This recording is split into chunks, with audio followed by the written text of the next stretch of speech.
আসসালামু আলাইকুম।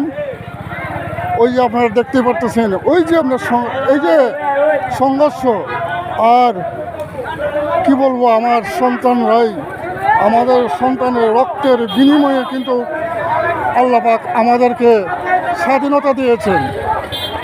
ওই যে দেখতে পাচ্ছেন যে ওরা কিন্তু আমার সন্তান। আর আমি আমি মানুষের বাড়ি কাজ করে রিক্সা চালিয়ে আমার সন্তানকে আমি উচ্চ শিক্ষায় শিক্ষিত করেছিলাম। আর সে আমার সন্তানরা রক্তের বিনিময়ে আমাদেরকে আল্লাহ পাক স্বাধীন করে দিয়েছেন।